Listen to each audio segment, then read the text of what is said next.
Welcome, welcome to the JB Show. Throw your hands up in the sky. Let's set this party off right. Players! No, just kidding. Sorry. I just wanted to add a little bit of jolliness to the beginning. This is going to be a deep episode, but welcome to the JB Show on the Revolutionary Blackout Network. I am your host, James Fauntleroy. So good to see all of you here on this deep afternoon. Today is September the 11th, 2022. I'd like to give a warm welcome to all of you and remind you that the JB Show streams every Sunday at 1 p.m. Eastern Standard Time. You can catch me on the RBN Roundtable on RBN Live on Tuesdays at 4, and the Savvy and JB Show on Thursdays at 6. I also host my own channel called the JB Font Channel. You can catch me there on Tuesdays at 2, as well as some additional episodes throughout the week, depending on how things go. Please make sure to click the thumbs up if you are new, and if you have not yet, subscribe to the channel and click the notification bell just to let you know whenever we go live, because you know what? Algorithm just doesn't like us. So, as customary, as usual, I would love to give my hellos to everybody that's in the group, that's in the chat, that's saying hello and good morning to all of us. Dan O'Neill says 7-Eleven was a part-time job. I understand what you mean. She's black. Says, why was the commission sabotaged by the Bush administration? I have to be very careful with the subject, by the way. Very careful.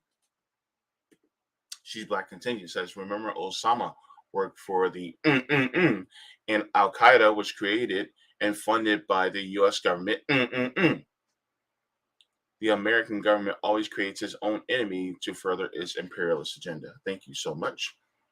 She's Black also continues, there was a fireman and others on the ground saying they heard explosions going off below them. Of course, this was ignored by the corporate media.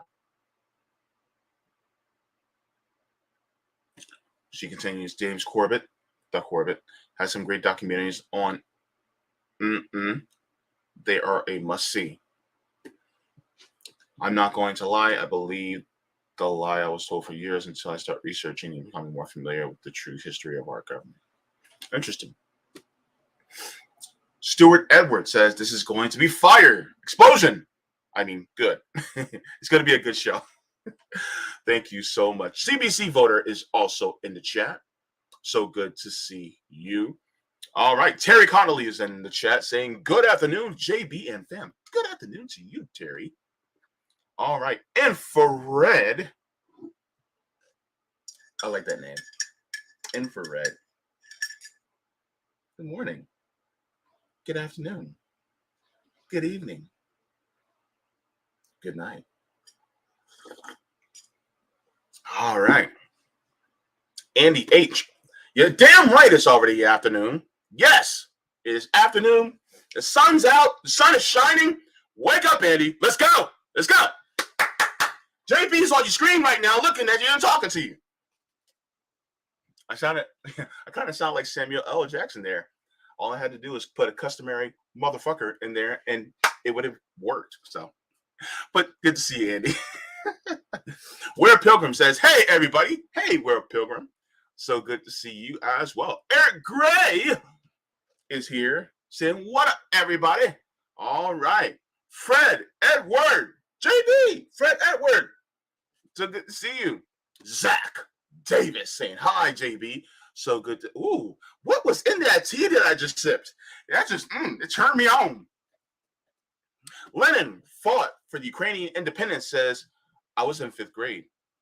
We were rewarded for behaving well the previous day and being allowed to watch TV during breakfast that morning. You settled on a channel with a burning tower. Saw the second plane live. Oh my God. Wow. Um, French Left TV says equals Operation Northwoods. Okay. Vegan Goddess says, Happy Sunday, everyone. Happy Sunday, Vegan Goddess. Anthony says, job. Bad Cookie says, JB, I'm here to represent, but I won't lie to you. I got football on the small window in the background. Listen, I fully understand. I do not blame you. Look, football is very big in my family. My brothers are very big football fans. And I understand your love for the game. And while I do have a respect for that love, that's live. And I guess if you want to watch this on the rewatch, you can always do that. But, don't feel too bad if I start crying on stream because you're not watching me. I mean, I just need my bad cookies, I'm just kidding. Go ahead and watch the game. You can catch me on the rewatch. I'm so stupid. I am so silly. All right. And I'm going to make sure I do not miss my people on the other side. Let's go. All right. Wait. JB, get it together, brother. You got.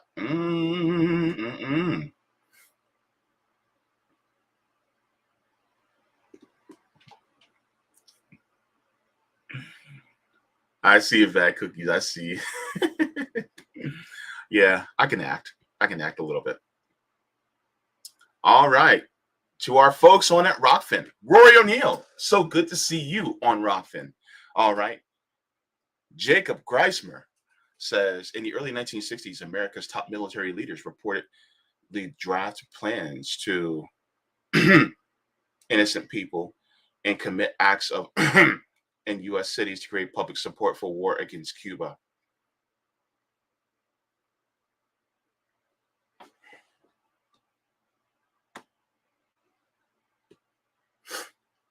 I'm going to have to take a look at that later. Lady Alex says, Good AM. Good AM to you. Joel P is laughing. Good to see people laughing in the chat because guess what? That's what we need. We need some joy. Of course, I am showing some rock fam some love. Thank you so much, Lady Alex. Good to see you in the Rockfin chat as well. We're also on Rockfin, people. Don't leave them hanging. All right. And Creative Experiment says, I just published my free tiny home plan today. My way to fight against the propaganda. Thank you so very much for that. So, Lord and Lord. I know I look holy, but I don't need to look that holy.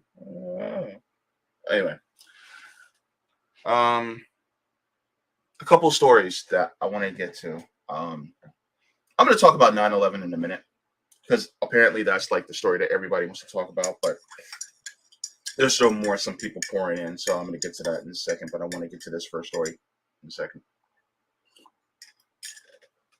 And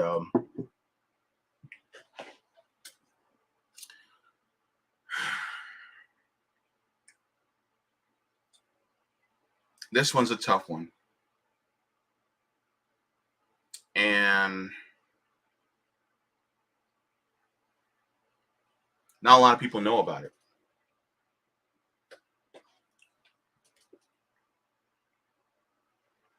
Let's go to Twitter.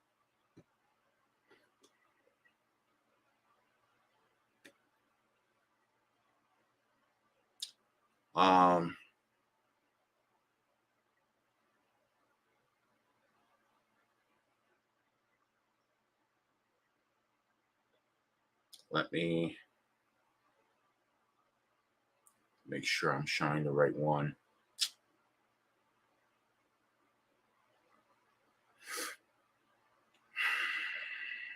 I think I'll start off with this one.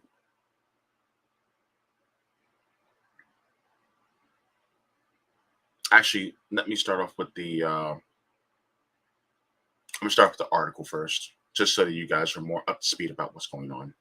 So I'll start with that. So there's a gentleman by the name of Chris Kaba. I'm not sure if you guys are familiar with who Chris Kaba is, but not a lot of people are talking about him. So it talks about this article says no firearm found at scene of rare fatal police shooting in England.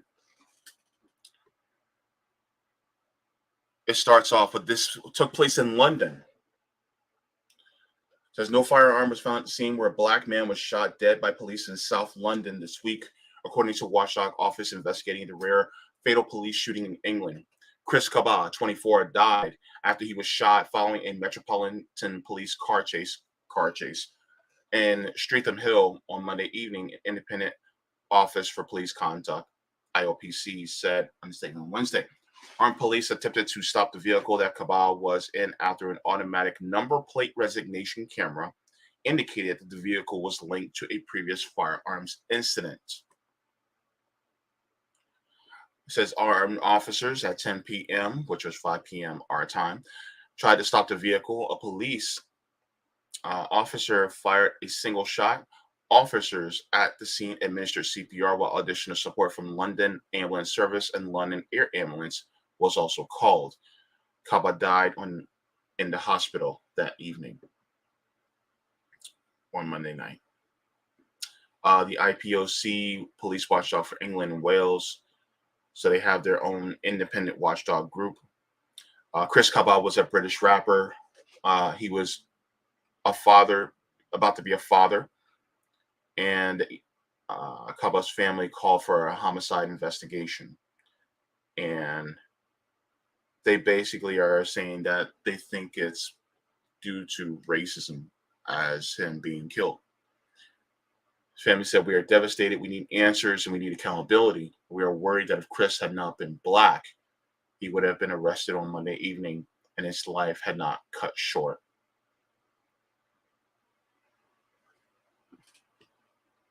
So they're going to be reviewing body cameras. So that'll be coming up in the next couple of days.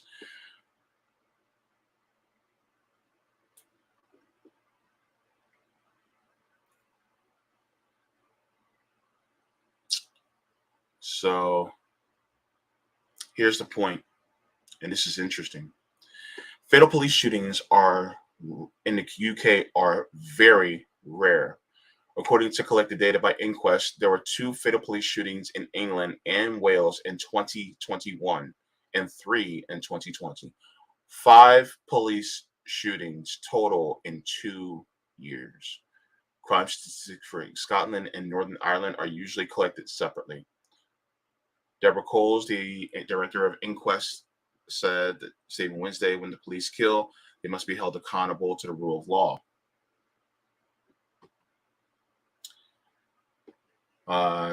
It says there's rightly anger and frustration at yet another black man whose life was been cut short after the use of lethal force by police who often we see misinformation and demonization of those who die.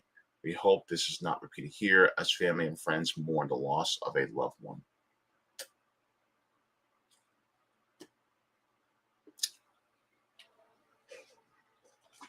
So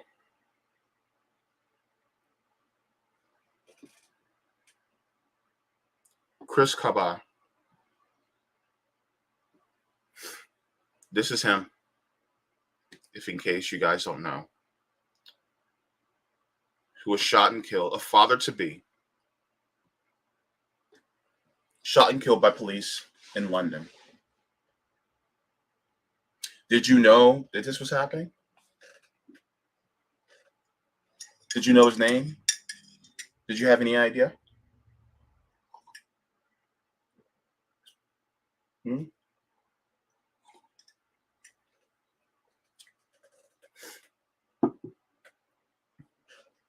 How many of you in the chat knew about this before I talked about it?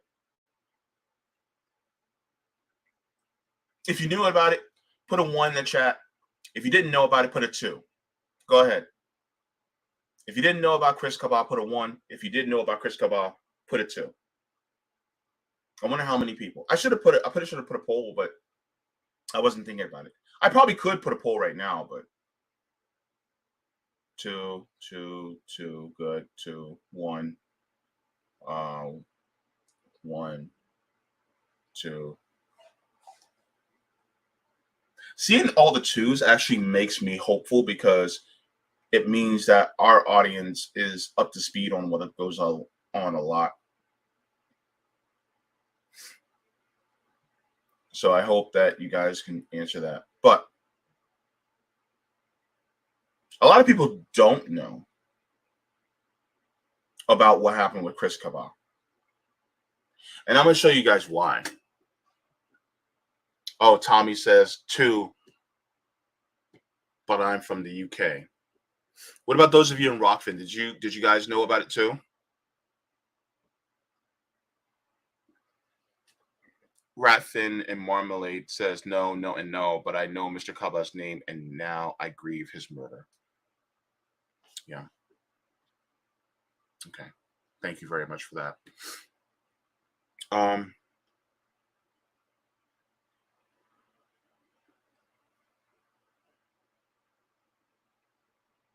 right. So let me share my screen once again.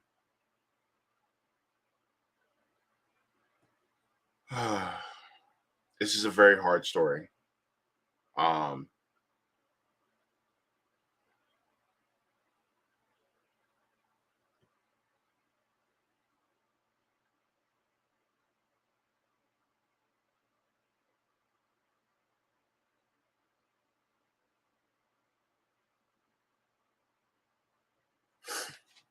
Oh, it's the YouTube video. Duh, JB. Get it together, man. Let me see. Okay. This one's going to be hard. All right.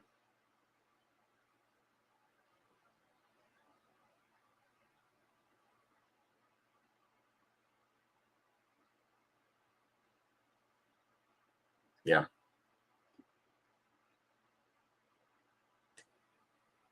All right. So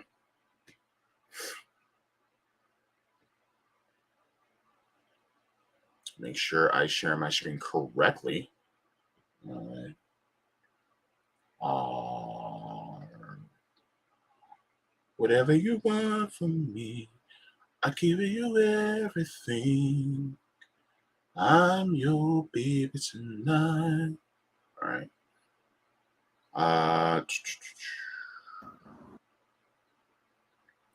So this is going to give some details, and it's pretty much captioned, but we're going to go into that. So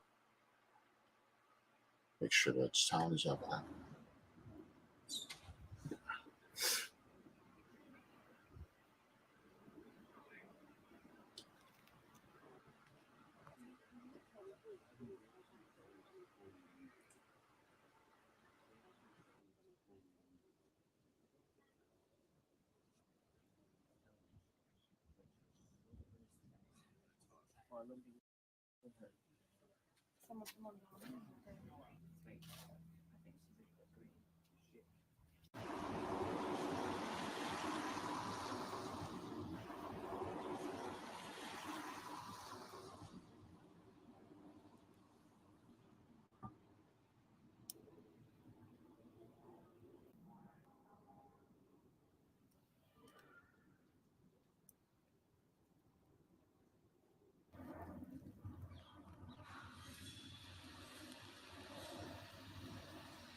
Okay, so this is pertinent information here. So it says this followed the activation of an automatic number plate recognition camera, which indicated the vehicle was linked to a firearms incident in previous days. The vehicle Mr. Kaba was driving was not registered to him. So that's also very important. So let's continue.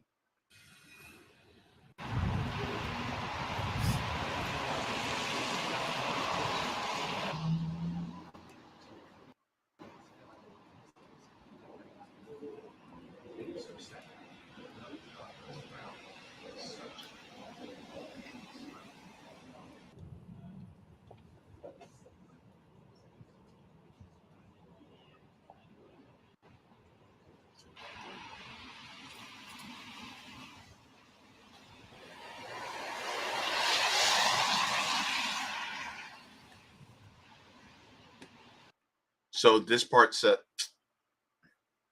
oh my gosh, get out of my face, stupid annotation. Ugh, I hate when this stuff happens. Okay. Says the watchdog has previously okay.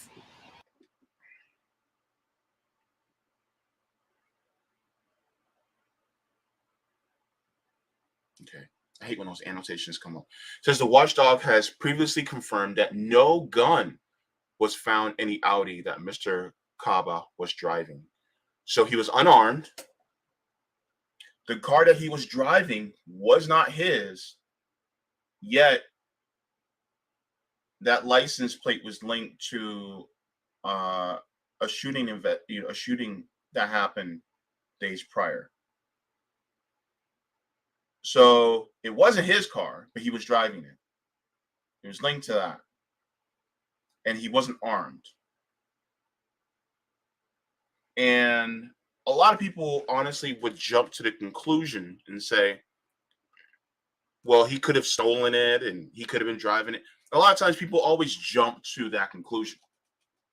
How many times where you're at the wrong place at the wrong time, or you're associated with people who did the wrong thing and then you get accused of doing something?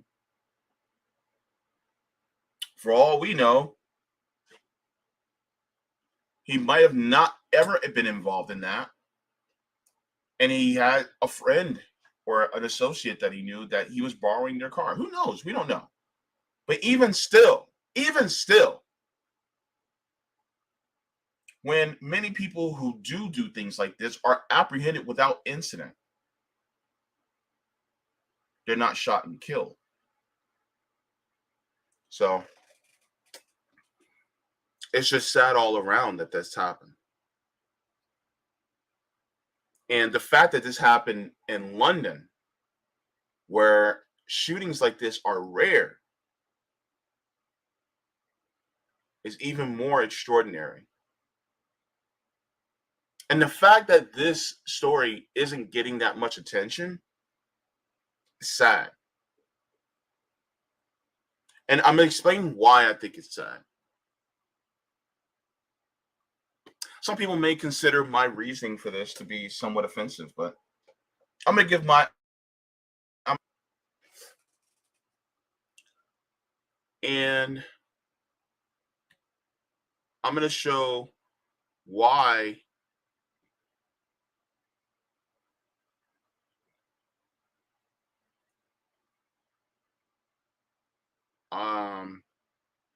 in this clip.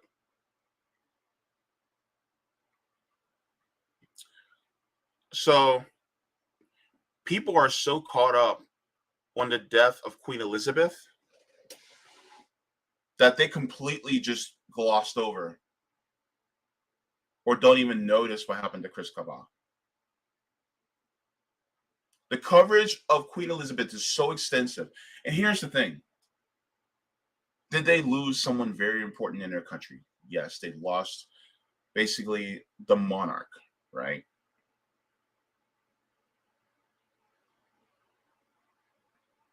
But at the same time, she was 96. I can understand she was 46 and she somehow suddenly died, right? I can understand she was like, a sudden death like Diana, right? But It's not a surprise. She's 96. A 23-year-old was shot and killed in, a country where shooting deaths by police is actually very rare. I'm not saying that the Queen shouldn't get any coverage. I'm saying that the death of Chris Kaba should be more vocalized than it is. It should be covered more than it is, but it's not.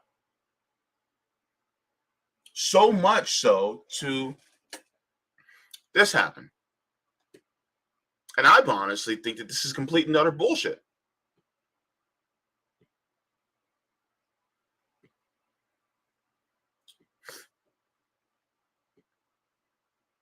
So take a watch and take a listen.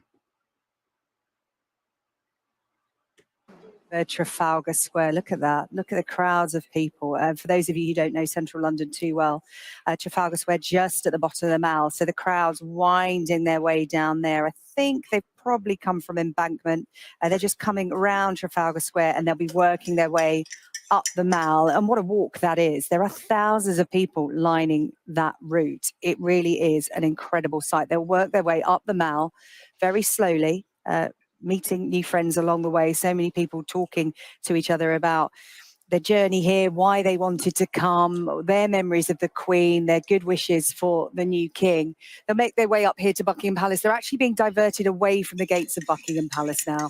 The floral tributes have been moved into Green Park, which is next door to the palace. It really is going to be a sea of flowers over the coming days, but that's very much going to be the focal point for those feeling that they want to come to Buckingham Palace to pay their respects and to offer their well wishes to King Charles III, who we saw arrive here at Buckingham Palace just under an hour ago.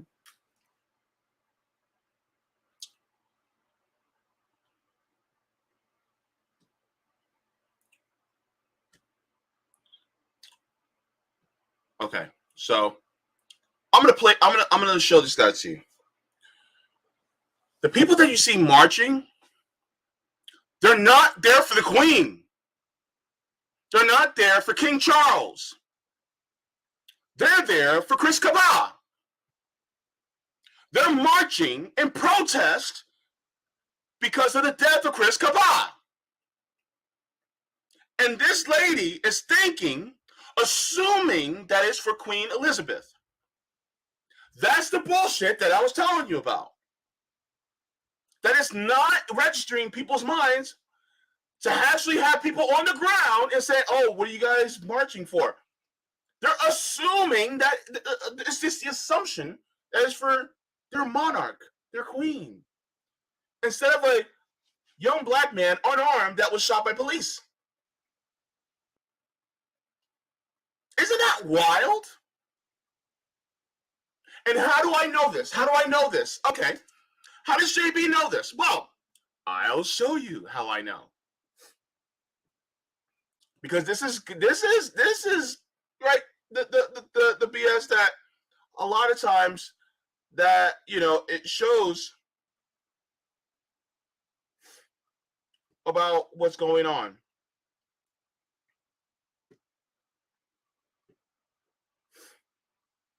I'm gonna show y'all how I know.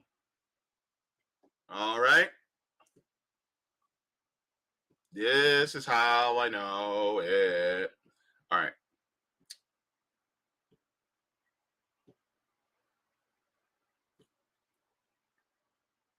This is how I know.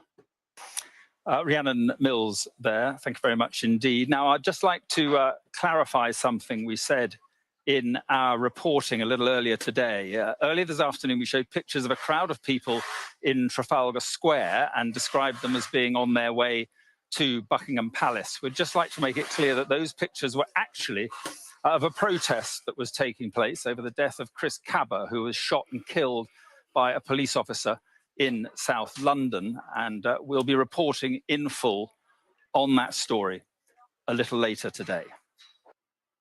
Really?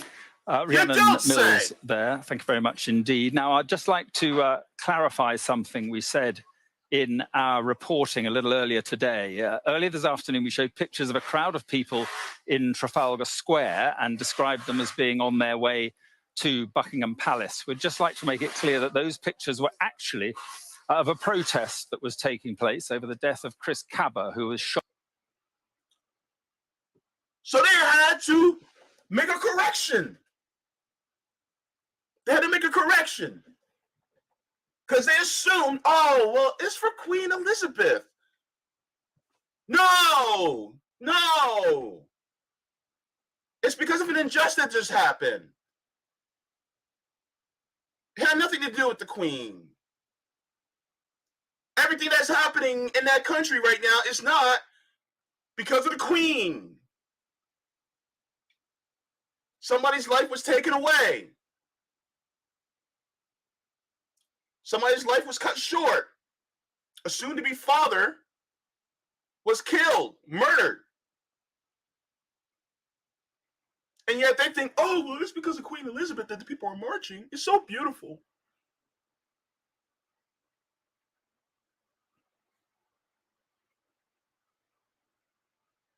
It's crazy, right? How are you going to... You don't have reporters on the ground when seeing that.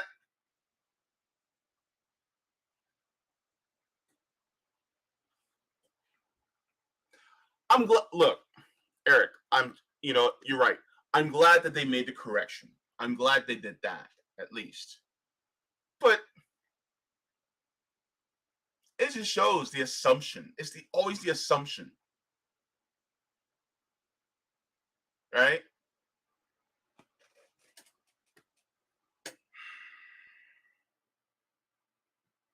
And that's true. CNN probably wouldn't have walked that back. Yeah. And yes, I hope this protest gains traction, because that's bullshit that he was shot and killed.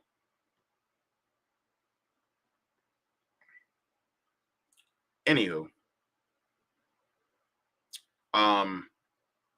let's go here. Gosh.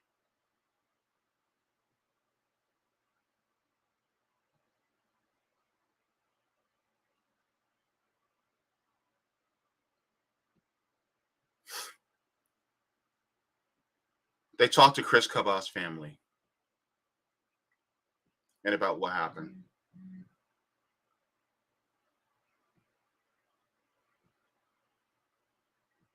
Let's go there. This is going to be tough to watch emotionally.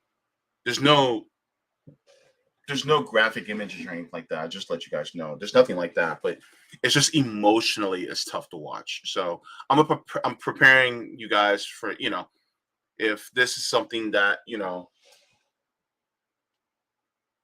if this is something that will put you in a very depressed mood for the rest of the day or trigger you emotionally, you might want to stay away, but it's heartbreaking. I'll just put it that way. Let's go. Correspondent Greg McKenzie has more details. A family still coming to terms with the killing of their son, 23-year-old Chris Kaba, who died following a police chase on Monday night. Officers say they used a tactic where they deliberately collided with the Audi he was driving to make him stop, and then Chris was shot. Really, we are shocked to see that in this century, from specialists of the law like police can shortcut someone's life, especially a young boy. There are tensions in the black community in South London, all demanding answers. Chris Kaba was due to become a father within months. He was well known locally by his rap artist name, Maddox. My heart is broken. I'm speechless. My heart is broken. Police is taking Chris from me. I don't know how to say, but I need justice to be done. The justice to be done for Chris. This is very racist. It's not good. The Metropolitan Police has expressed its condolence to the family, but says it won't be commenting any further as the shooting is being investigated by the independent police watchdog, the IOPC. Where are you, my son? Where are you, my... But the family say they want answers and are accusing the Metropolitan Police of racism. They want more details as to the circumstances behind the killing of their much-loved son, who they claim was unarmed. Greg Mackenzie, BBC News.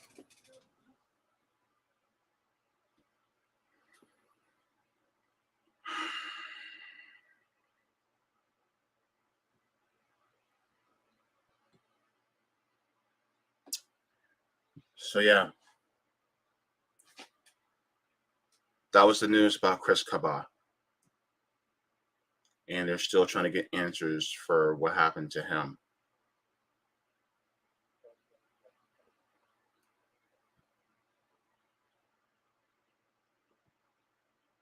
It not only happens in this country, but it happens, you know, so much to the point where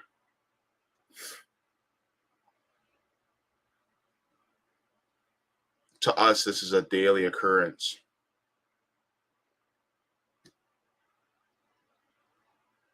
A weekly occurrence. And when these things happen, it feels as if we become desensitized. And I really just don't know. I mean, the anti-Blackness is so prevalent in the West. It's crazy. This is the protest that's been happening for Chris Kaba in London.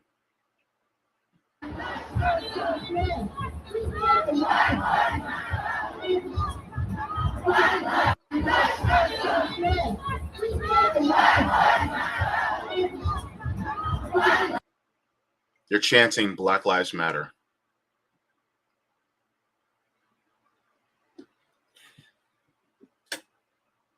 So whether it's here or whether it's in another Western country, when things like this happen, we're constantly being faced with this all the time. And it happens so often now that it's hard to even keep up with the names or even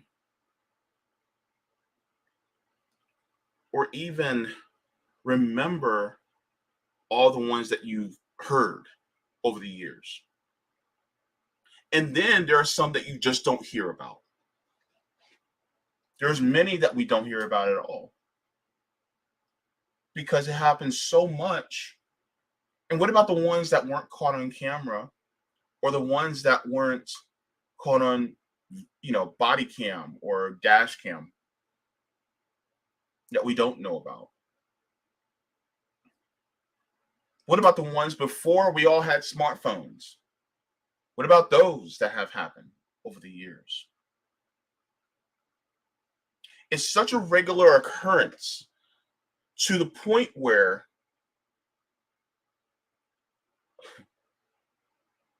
we don't even have, to us, it's just like, why is this so bad? But it's like, how can I put it?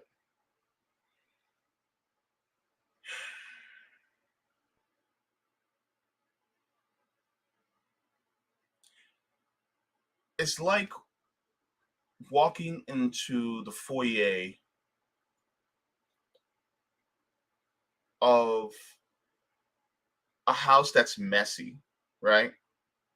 And you're in the foyer, you're like, my God, this is bad. It's horrible. It really needs to be cleaned up. But what you don't know is that you haven't went through the rest of the house.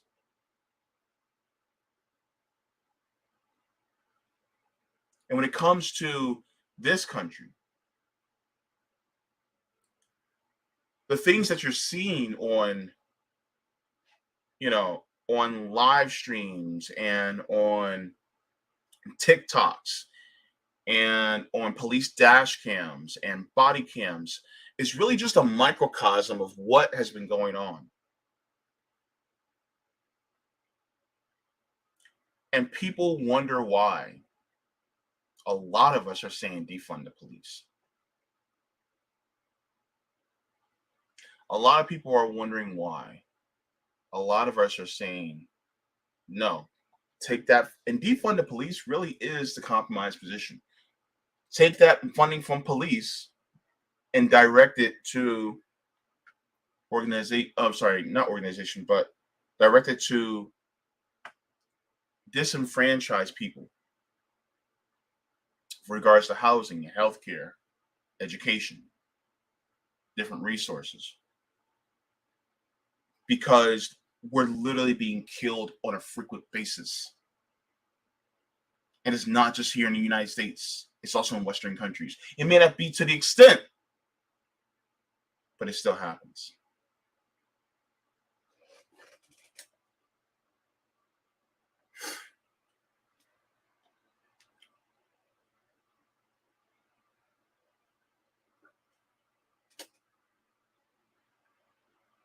And so, am I an abolitionist? Yes. You may not agree, and that's okay.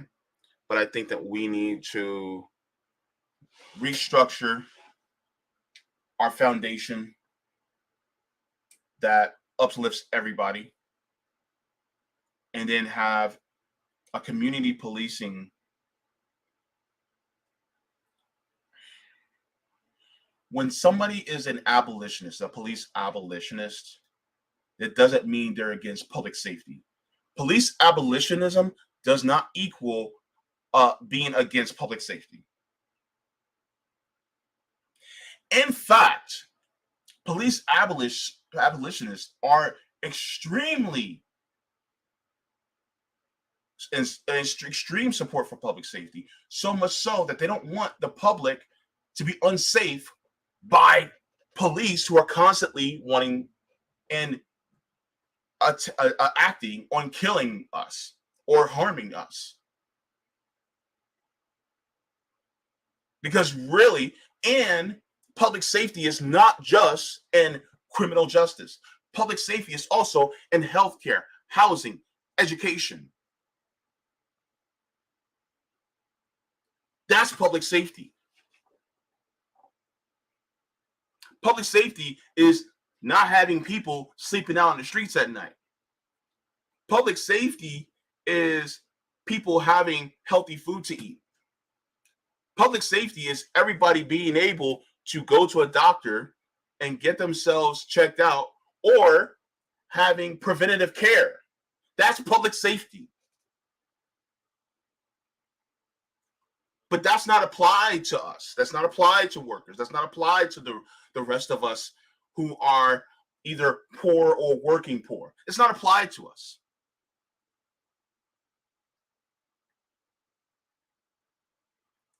And so here's what happens. If our foundation, if the system is rebuilt anew, the way it should be for everyone, for an egalitarian, equitable, and equal society, the need for police goes way down. So much so that we can just rebuild the policing structure from a new system. You abolish police as we know it, and you put in a community public safety system that actually is overseen by the local community instead of by these bureaucratic forces that are bolstered by white supremacy. So I get some people are like, oh, but if we get rid of police, then their crime's going to run amok. Crime is running amok because of poverty.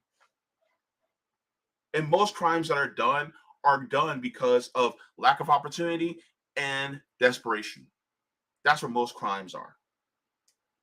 And then you can link a lot of shit that happens because of people's lack of resources.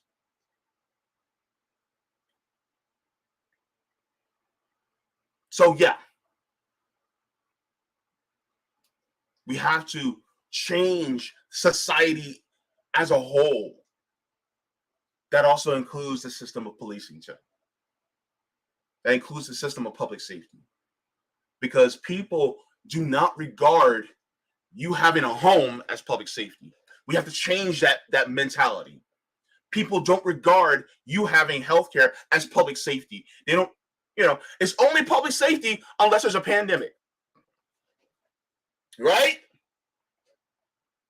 It's only public safety if it's a pandemic.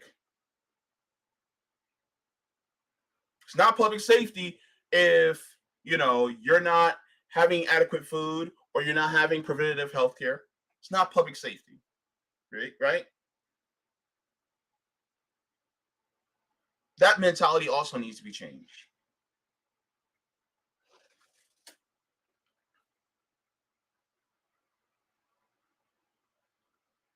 So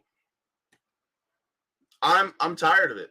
I'm tired of it happening in the West, not just here in the United States. I'm going to end with this one thing, and this has to do with being in the United States.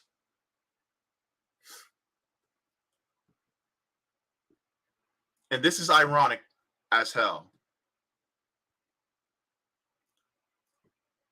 And you know what? I'm going to be honest with you.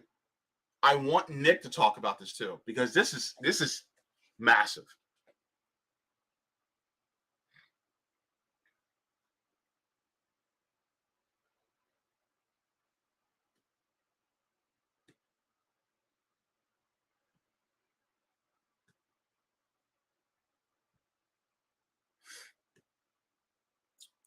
Shout out to Toussaint Morrison. Shout out to him for this video.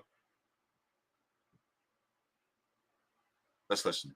How does a police department defund the city that it's supposed to be working for? Well, the Minneapolis Police Department managed to do this in just 15 days after they murdered George Floyd, racking up $111 million in lawsuit settlements. How did the MP do this in 15 days, you ask? Well, like this. They shot a protester in the eye, blinding him. That's $2.4 million in the lawsuit settlement. They did the same thing to a journalist, $645,000 in the lawsuit settlement. That's just a fraction of the police brutality. On top of that, over 300 officers resigned. Over 200 of those officers received disability pensions, citing PTSD from policing the protest.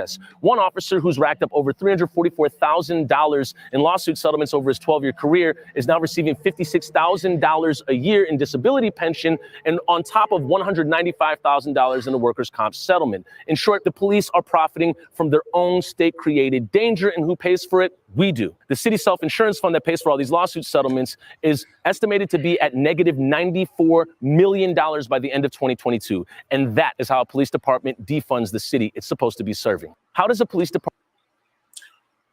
Well,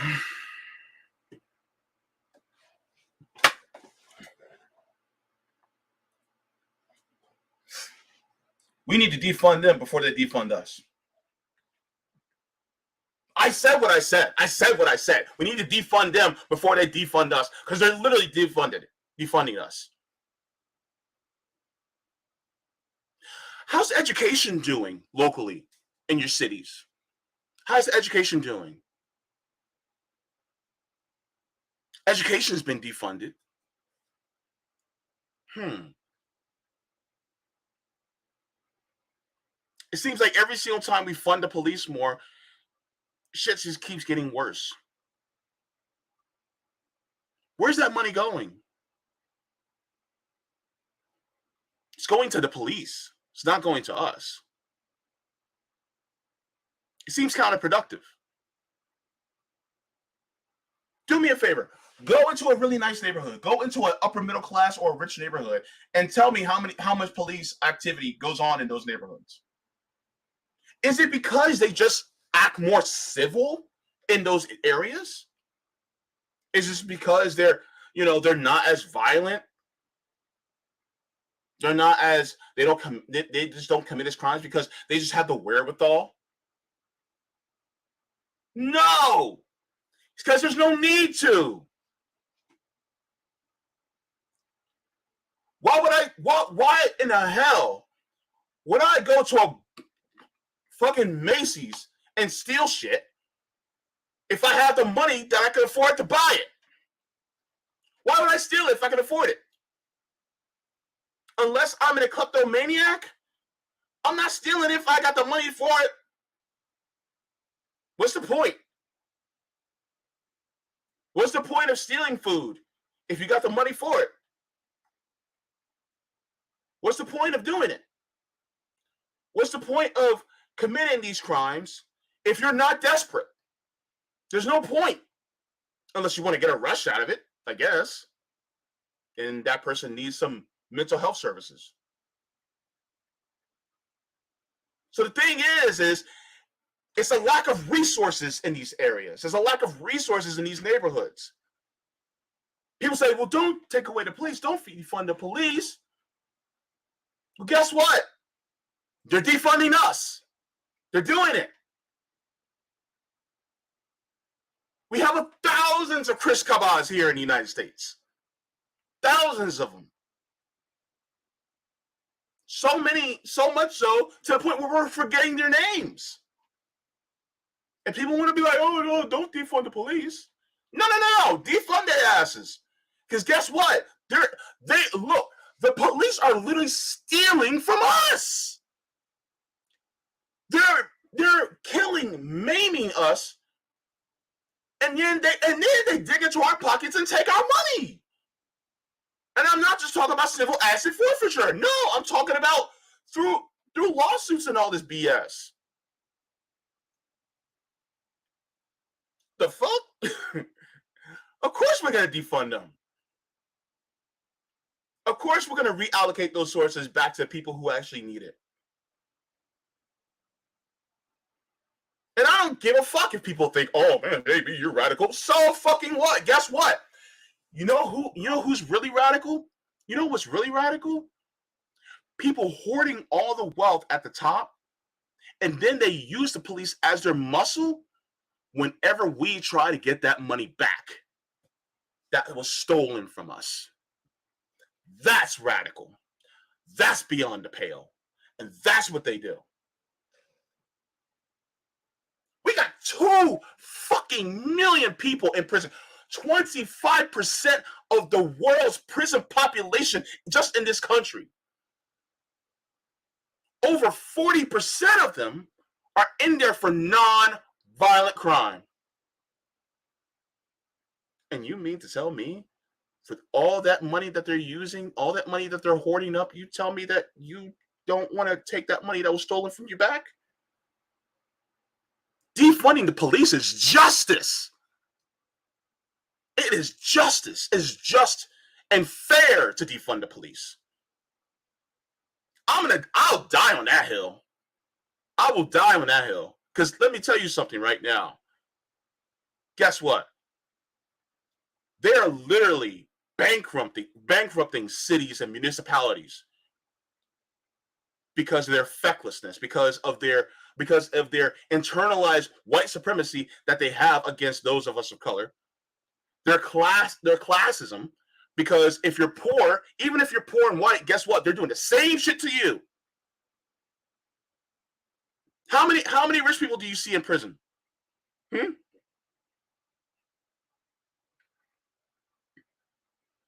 They're not taking them to prison. Even though some of them deserve to be, like the Sackler family. They deserve to be in handcuffs. Every single president within the last 40 years deserves to be in prison. But they're not, even though they're mass murderers.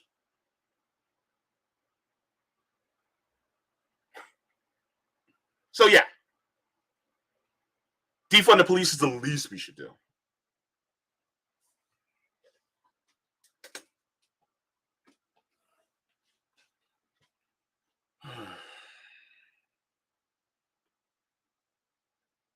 And then we want to blame people and criminalize poverty, even though poverty is a systemic problem, not a moral failing. Poor people work. poor people who barely can afford shit have jobs. In fact, they not only have jobs, but they're working hours upon hours. And then even if they're not working hours upon hours, it's because they're trying to find jobs so they can work more hours. And then those of us who are disabled, who is very hard for us to work those hours upon hours, and yet we still have to live in poverty. But we have the nerve to ask our government to help us more because, well, we're human beings.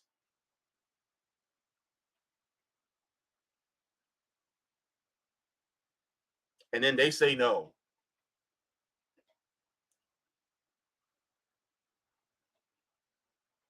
Hundreds of thousands, if not millions of people are living on disability and Social Security and retirement, basically in poverty. And yet you're willing to give billions and billions in subsidies and tax breaks to these money hoarders. Priorities, motherfucker. Priorities.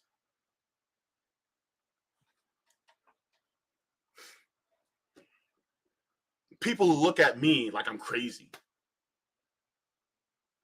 Giving billions of dollars to people in Ukraine, yet when people got brown water in Jackson, Mississippi, their water's contaminated in Baltimore, and then they still got lead in their pipes in Flint. Oh, I'm sorry. Those are black cities. Oh, sorry. Well, it's their fault. And then people are like, what? And yes, I'm not just blaming the federal government. I'm blaming the local governments too. I'm blaming the governments of Maryland and Michigan and Mississippi. Yes, them too. They don't get a pass. Blame them too.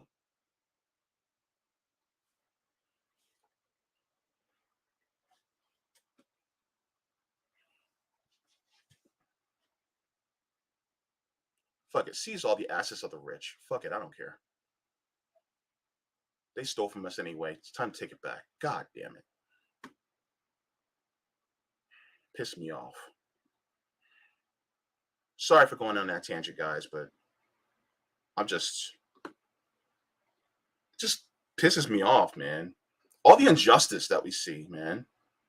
And then they want to blame us for the injustice that's inflicted upon us. That is the biggest way of victim blaming I have ever seen.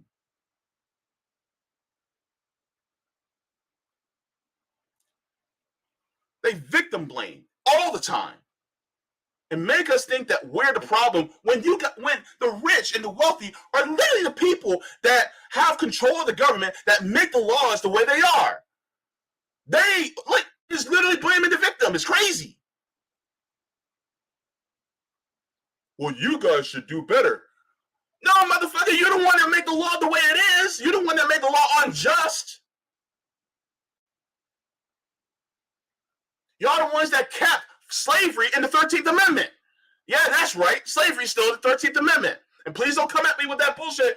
Well, if you don't want to become a slave, then you guys should obey the law. No. If the laws are unjust, should they still be obeyed? Slavery was in the law. It still is. Should that still be obeyed? There was a separation between black people and white people as far as what we can and can't do and where we can and can't be. Should that still be legal? Should that still be the law?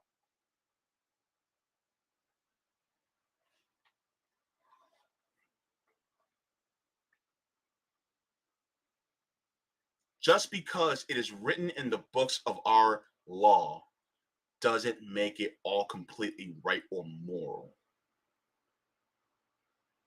I'll repeat myself. Just because it's written in the books of the law does not mean it is right or moral. Unjust laws can and have been written. I am the first generation of my family that was born with full rights within this country. First generation. I'm 38. Yeah, I know I look good for 38. Born with full rights. My mother was not born with full rights. She was a teenager when she finally got those full rights.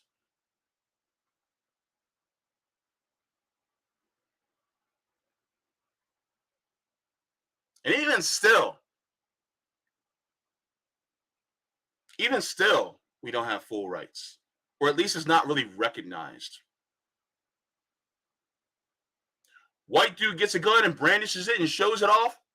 He's expressing his Second Amendment right. I get a gun and brandish it and show it off. Oh, well, I'm a thug. See how it works? Where's my Second Amendment right? Don't exist in this country. You think black people have a Second Amendment right in this country? Get the fuck out of here. We don't have a Second Amendment right. If they think we have a gun, guess what? Bam! Rat-tat-tat-tat-tat! You're shot. Guess what? We're gone. Even if they think we have a gun. Next thing you know, somebody with a ugly ass bald haircut, looking like death warmed over, named Dylan Roof, can go into a church and shoot up a whole bunch of black people, and then they take him out all nicely, even though he had semi-automatic rifles. And then they take him over to Burger King to get him a fucking burger before they put him in prison. Give me a fucking break. And please don't give me that bullshit about democracy. We ain't have a democracy in this country. The rich tell the government what to do. We don't have democracy. No. I'm sorry. Y'all caught me on a mood today. But I'm pissed off. I'm sick and tired of it.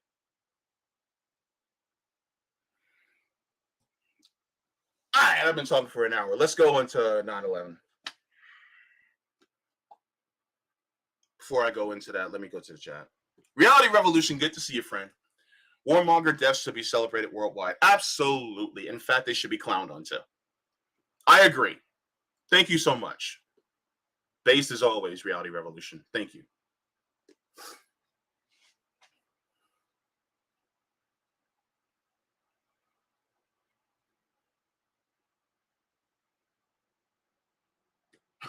No shit. No shit.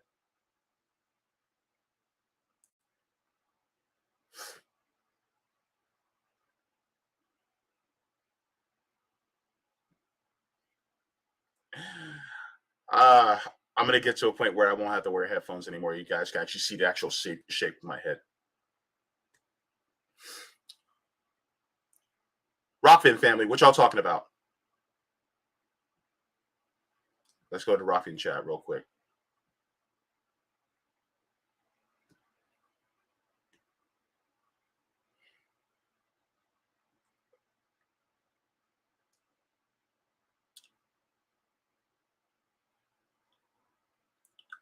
Rat Fink and Marmalade says background circumstances are largely irrelevant. The key is that he was the victim of lethal force while unarmed. Absolutely. Thank you so much.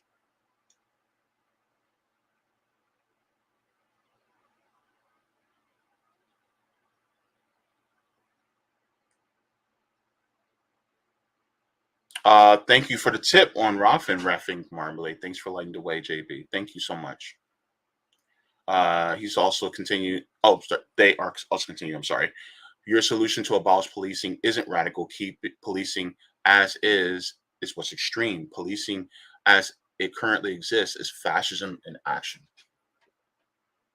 Jacob Greisman says they don't have it right. Hampton, MLK, we white on white violence, death in the millions, fighting over continents. COINTEL proved no democracy, 1971, then 1975 Church Committee. Thank you so very much, Jacob. Lady Alex, I'm with you. Yes, I am always pissed off too. Jacob Greismer says don't trust anyone unless they're angry. I'm pretty pissed off. Joel P says the real criminals run and own the world, and the racist cops, military, and courts are their blood-soaked army and protection, not seeing this extreme. Thank you so much, guys, on Rockfin. Based as always, I appreciate your comments.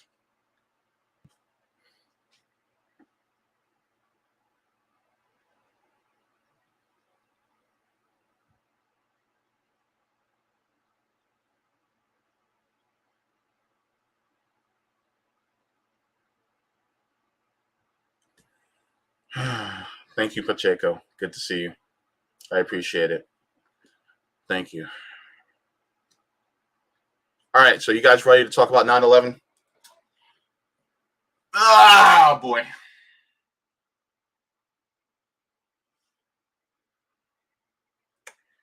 Okay. 21 years ago today,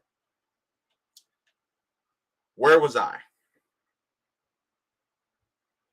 And if you're watching this on the rewatch, put in the comments, where were you on this day, 9/11? Some of you might have not even been born. I was a senior in high school. It was in my senior year. And I went to a magnet high school where they were, that it was more of a vocational high school where they taught us a vocation so that we can just go straight into the field right after graduating high school. So I did this so I can circumvent college, so I wouldn't have to take on student debt. I wouldn't have to go to college, and I can start in the field that I wanted to go into immediately, and then I could basically be ahead by 4 years of all my contemporaries, right? So let's say somebody goes to high school and they don't work, and then they go to college, and they go to college. Let's say they do want to go to culinary school. Let's say they go to Johnson and Wales or Le Cordon Bleu or the Culinary Institute of America, right? Let's say they go to something like that, right? And they spend 4 years getting their culinary education, right? I got my culinary education 2 years before they did, number one. Number two, I get to start before I get to start right when they're just starting college and a culinary school. So that's what I did. Anyway, so I was in class in our classroom. Well, okay, so the lab is basically the kitchen, right? That's the lab.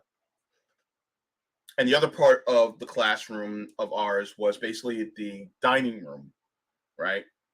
Where, we do our paperwork, we do our studying, we do our presentations, things like that. And so we also had a television in there for when we had to watch videos from basically, on the things that we were being taught. Sometimes they would show us, videos, things like that. But the video was on the news when I came into class. I had on my chef jacket and gear, and the news was on, and one of the Twin Towers was burning.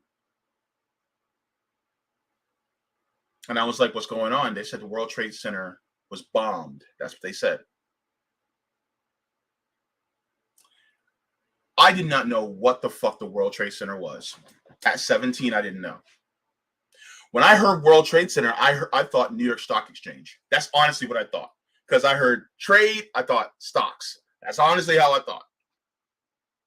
Because I've never been to New York. I barely know the layout of New York. I can tell you the Empire State Building, but I never knew about the Twin Towers. I didn't even know the Twin Towers existed when I was 17. This is back in 2001. I didn't know. Weird, right? But I just didn't know because I was never, even though I'm from Jersey, I moved down here when I was really little. So I never been to New York. I never really looked at the skyline of New York like that. And so when I was in class, right, they were talking about it. And I distinctly remember one of my classmates saying this. Oh, it's those terrorists that did it from, from the Middle East.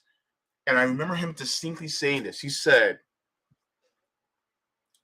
we have our God-given right to go out and bomb these motherfuckers. That's honestly what he said. He said, God-given right. And I kept that in my head all these years later. And I was like, wow. And I didn't know how bad it was, because it didn't really register to me because I didn't have family that was there. I'd never been there. I have no real connection to New York. So I just continued to go on my day until I saw a lot of my fellow students going, oh shit, oh shit, oh shit, I gotta go home. And the administrators were like, look, if you feel like you need to go home, then we're gonna give you guys all passes to go home. And I was just like, what? What's going on? I talked to one of my boys. He was talking about one of his girlfriend. She said, because she was homeschooled, she said she was watching the news and she threw up. And I didn't realize the levity, the levity of the situation, because I didn't really follow what was going on.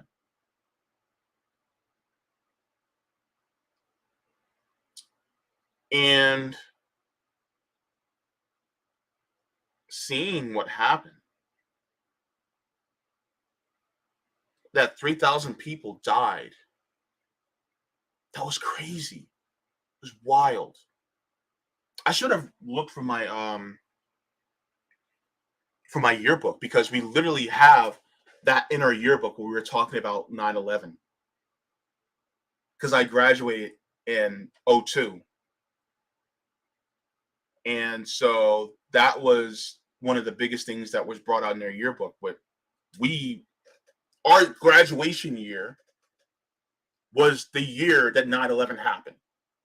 The year we not the year 2002, but the 01-02 school year, that was the year we were graduating. That's the school year we were graduating. So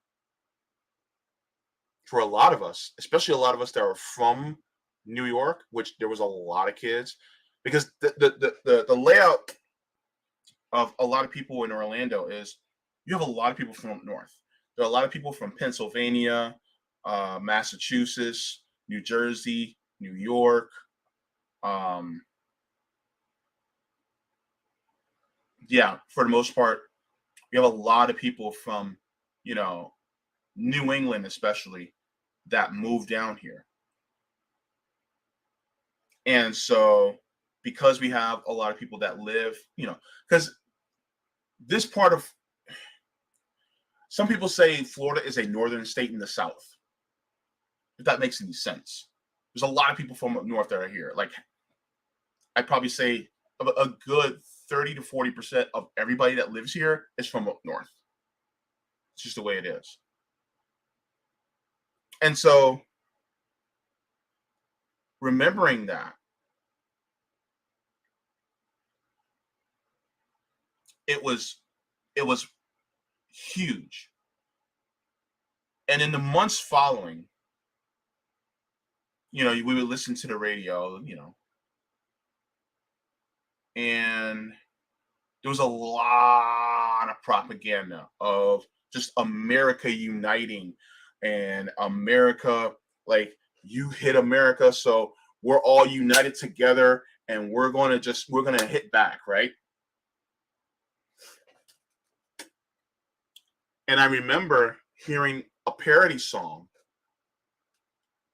on the radio. I can't remember. I think it might have been maybe a year or two afterwards, maybe a few months afterwards. I can't remember. But there was a song called Hit 'Em Up Style by Blue Cantrell. I'm not sure if you guys remember that song. Hey, ladies, if you want to get buck wild, then go back and hit 'em up style. Get your hands on this cash. Yeah, you guys know that song, right? They came out with a parody song. And this was because of the attacks on 9/11. And the parody song was called Blow 'Em Up Style. And the chorus basically was, Osama, America is going to get buck wild when I go back and blow you up style. Put your lips on your ass and kiss you for the last time for all the hard times. Oh, when you're cold and everything goes, from your crib to your ride to your clothes, I guess we'll let you know that since you messed up, we're going to blow you up. That, I heard that and I was just like, wow, like, are we seriously making parody songs about going after Osama bin Laden? Like, really? And that's actually what happened. Yes. Yes, Nadia. Yes. And that was crazy. In fact, that was featured on 95.3 here in Orlando. It used to be called 95.3 Party, and then it changed to Power 95.3 because they suddenly didn't think that electronic and dance music wasn't profitable, so they switched to hip hop and R&B, but whatever, what the fuck. But that's what they did. And so you can see, like, the propaganda machine was running on all cylinders. We got to go to war. We got to go to war. Got to go to war. Got to go to war. Like crazy. And I'm just like, wow. And I was raised at the point, to be kind of skeptical of the government. That's how I was raised, because we know that everything that they do isn't all good. And a lot of people who were Muslim, especially around that time, they were under a huge, massive microscope. They were on everybody's radar. And it was tough for them because people who were deranged in a particular religion, people were painting everybody of that religion with a broad brush.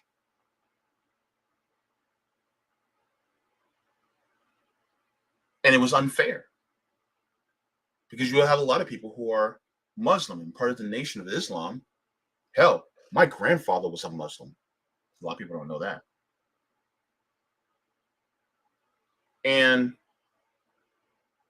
they were being painted as all terrorists. They were being looked at with a side eye.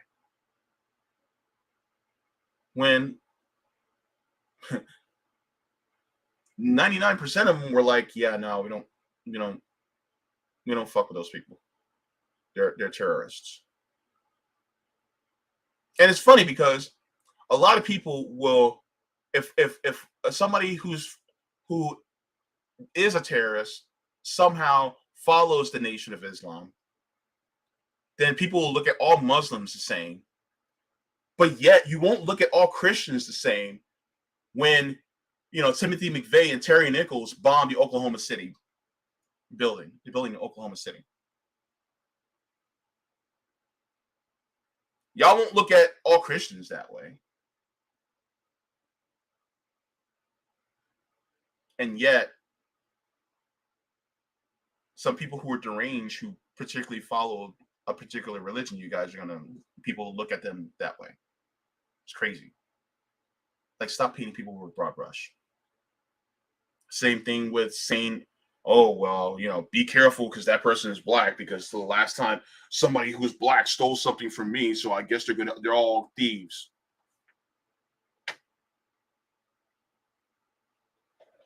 Anyway, so that's where I was. And yeah, it was wild. That week following was just wild, man. And I was deeply religious too. And I was in a deeply religious organization preaching door to door. So I did that. So yeah, it was just a wild time, because in the religion that I was, we were told to just do as much comforting people as you possibly can. Just comfort people. That's what we were taught to do. Just do that. Go the route of just all empathy and just do that. And so that's what we were doing. That was my week was like. And My heart goes out to all the victims on that day. But my heart also goes out to all the victims that were blamed as a result of something that they had no part of. My victim also goes out to the millions of people in Afghanistan, Iran, and Iraq. My heart goes out to them too. My heart goes out to all the people who are Muslim, who are blamed for something that a few people that shared their beliefs did. My heart goes out to them because it's unfair. And it was due because a propaganda machine that was churning just so that we can go to war, so that they can feed the military industrial complex. So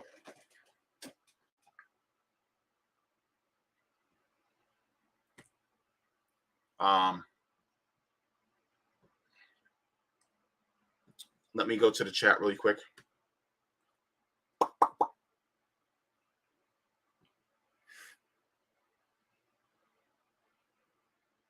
Whoa, that's true, Stuart. Some country music artists built their careers on post 9/11 wars too. Yeah. Sorry, Ferry. Hey, bestie. Says my brother's a huge country fan. So how many times do you think I heard the annoying Toby Keith song? I have no idea what song that is. Thank God. I have no idea because I don't really listen to country. I don't necessarily have a problem with country, especially realizing the anti-capitalist, anti-imperialist roots that a lot of country music has in its actual origin. You know, like if you listen to, oh my God, he always wore black. Shit, I'm forgetting. I'm blanking on his name. But Johnny Cash. If you're listening to some Johnny Cash, cool. I'm down. Hell, even Dolly Parton, she seems kind of cool. Like she has some you know, she seems kind of cool. I'm not gonna knock her. So, you know. So if you're talking about like the old school, yeah, all right, cool. Mike Shackley says, we aren't missing anything, but you've been off subject for about 20 minutes. What are you talking about? I don't understand what you're talking about.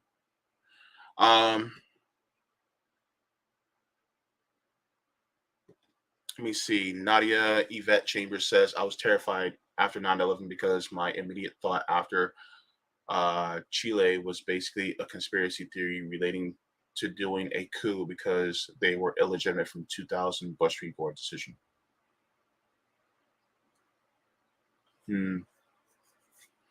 Thank you very much. Wesley says, I was working around Bossier City one summer and I didn't think you could sweat in all those places. Miami is good in the winter. A Christmas, a girlfriend and I were swimming out near Key West. Okay.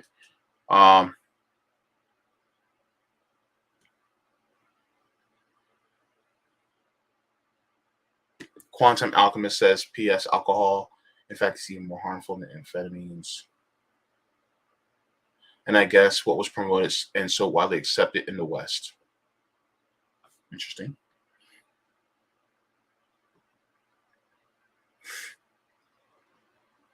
Swery Fairy says, I remember being concerned for my Muslim classmates, just thinking how awful things must have been for them.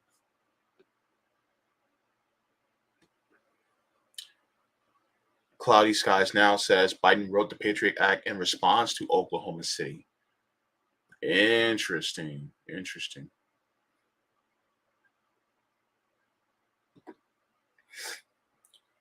Selassie I says, I was 6 years old on 9/11. Too young to remember anything else, really. Wow. I don't get to meet too many people who are kids during 9/11, but very interesting. Wow. Thank you for that. You see, I was listening to NOR when Oklahoma bombed. Did you mean NPR? An Oklahoma bombing occurred. Reporter mused live about how Muslims live in Oklahoma City. It's on tape somewhere. I was shocked. Wow. Yeah, I'm gonna get to that in a second. I'm gonna get to that second, number one.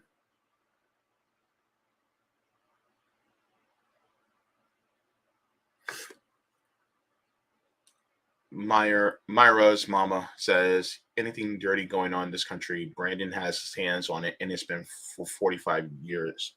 45 at least years. Yeah. And yeah, Chinese faced the same discrimination when C-19 first came out. Yeah, definitely.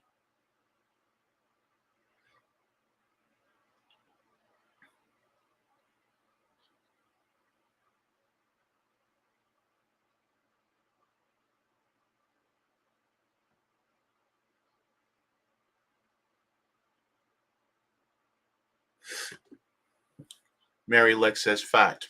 The Bush administration ignored warnings, and that is documented by mainstream. The truth is much darker. Lived in New York City on 9/11. Many immediately privately questioned the mainstream media government narrative. Interesting. Ooh, very interesting. Wow. Okay. Thank you so much.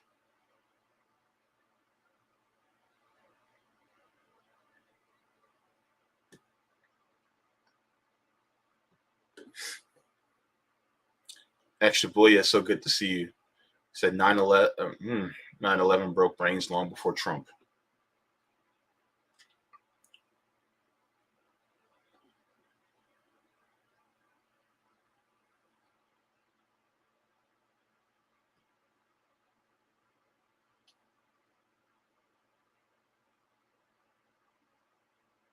I've known enough second generation Iranian emerges to have a very different view on Islam. Okay.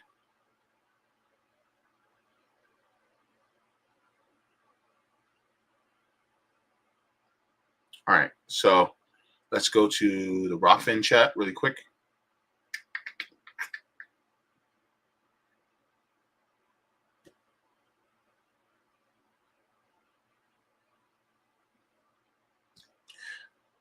Go to Rockfin. Rockfin. All right.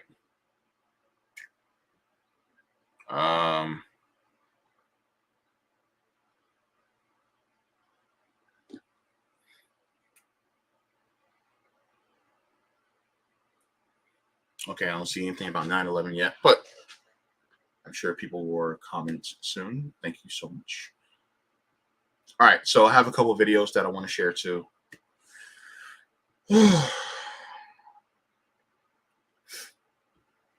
And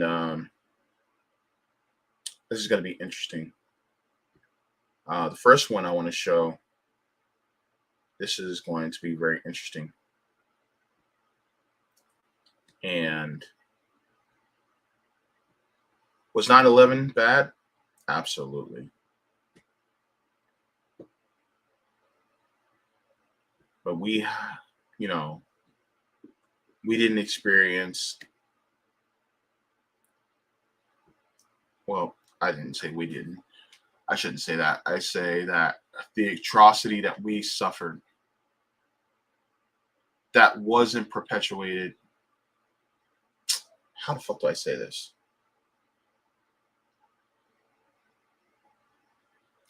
That wasn't seemingly perpetuated by white supremacy. I think say seemingly. Hasn't been felt in this country before, allegedly. Well, there has been some tragedies, but not to the extent that 9/11 happened, seemingly. But as a Black person, it's happened, but never truly regarded as, much as this happened. I'll just put it that way. But let's hear what this person has to say, and I'll meet you on the other side. Since it is September 11th, we're talking about, perhaps it's in the fitness of things that we remember what that date means, not only to those who lost their loved ones in America last year, but to those in other parts of the world to whom that date has long held significance.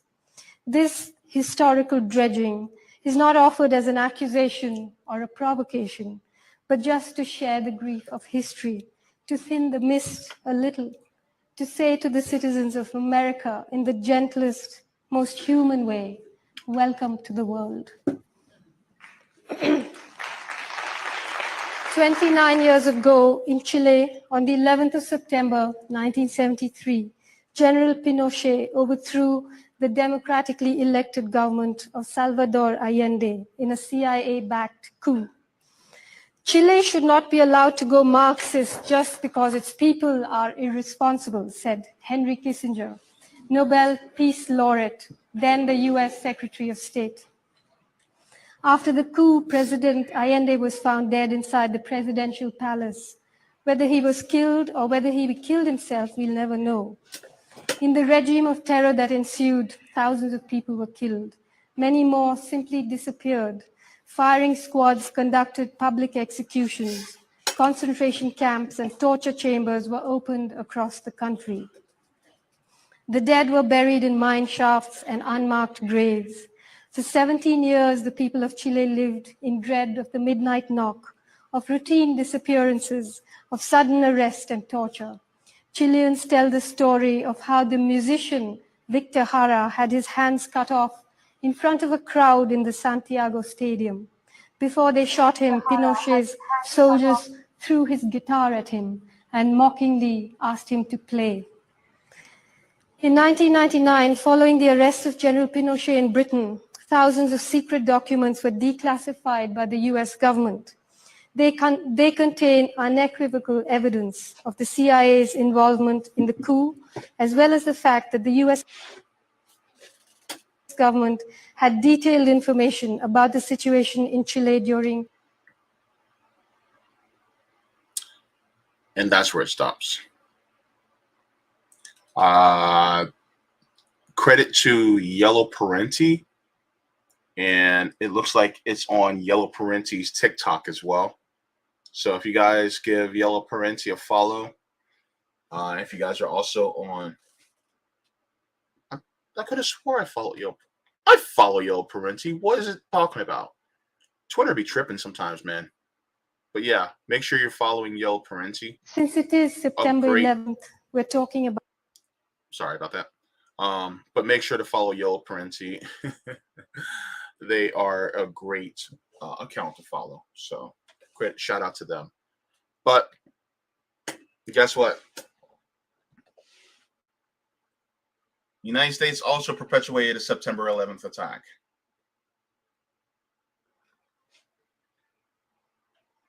How many people actually talk about that? What happened in Chile?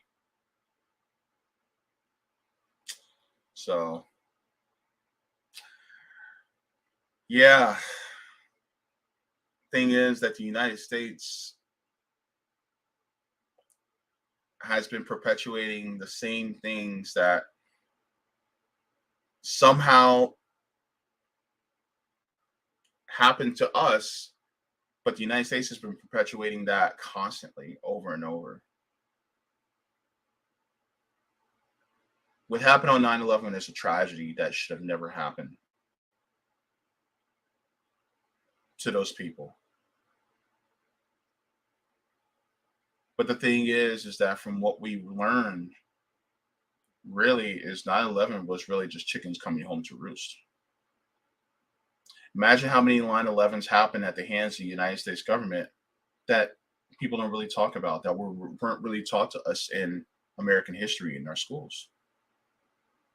Like what happened in Chile. And it's happened over and over and over again. Hell, I talked about it in my channel last night in Dirty Choose Michael Parenti, from Michael Parenti. In fact, and I'm not gonna read it totally, but a lot of people don't realize what happened in Indonesia, right?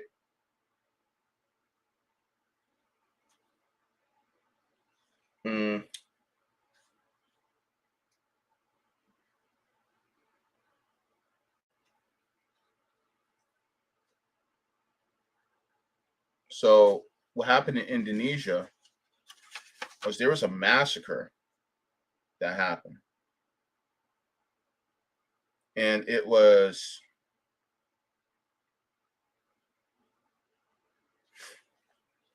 I'll read this part. It says when the Indonesian army, and by the way, the Indonesian army is being backed by the United States, by the way. It says when the Indonesian army overthrew the Sukarno in 1965, it embarked upon a campaign to eradicate PKI. PKI were basically the Indonesian Communist Party. The PKI and the entire left, slaughtering about 500,000 people. Some estimates are as high as 1 million, and what was the greatest genocidal action since Nazi Holocaust. References, Dirty Truths by Michael Parenti, page 127. And it's in the first paragraph under Acceptable Holocaust.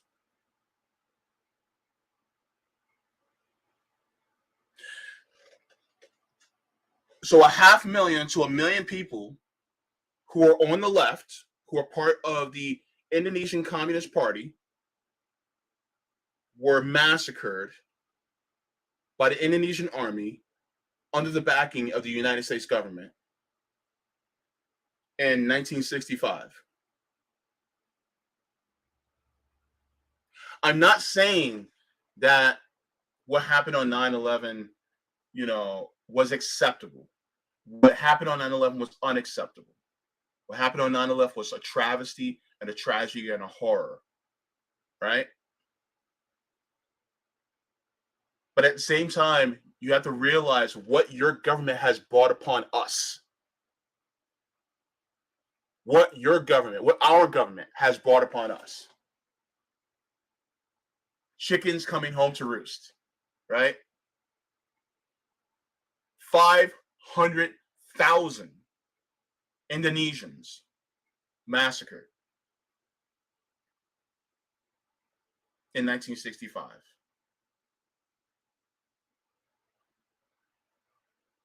How many of you were taught that in school? How many?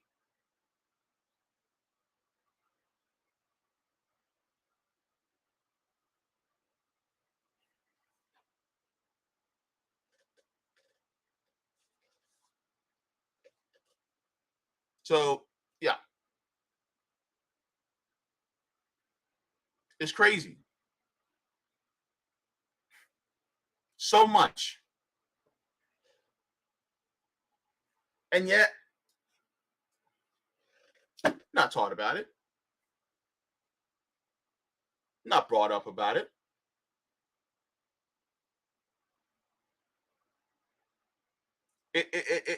Everybody sat and thought that, well, we're not perfect, but we are the the pinnacle of justice and truth in the world, and we have to protect ourselves because they just want to go up against our very way of life.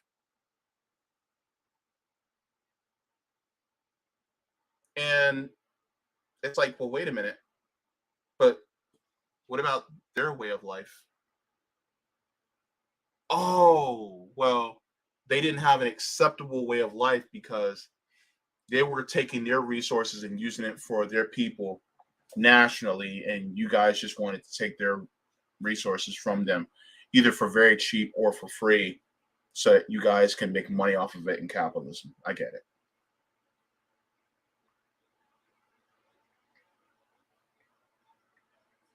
No, they don't need self-determination.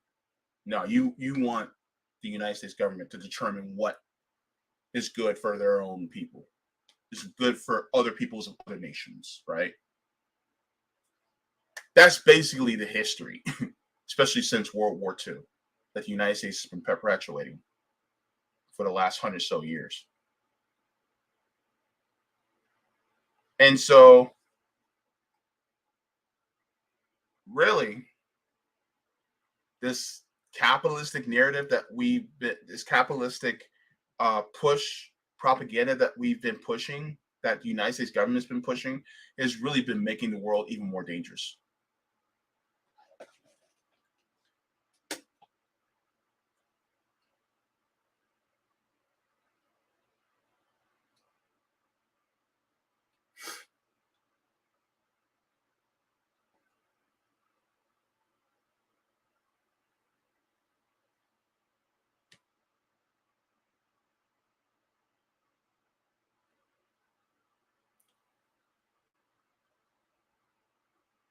I'm going to share this next video really quick.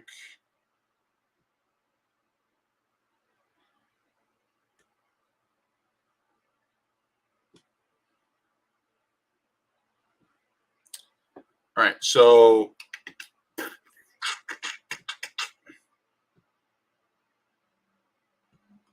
shout out to Zay Squirrel.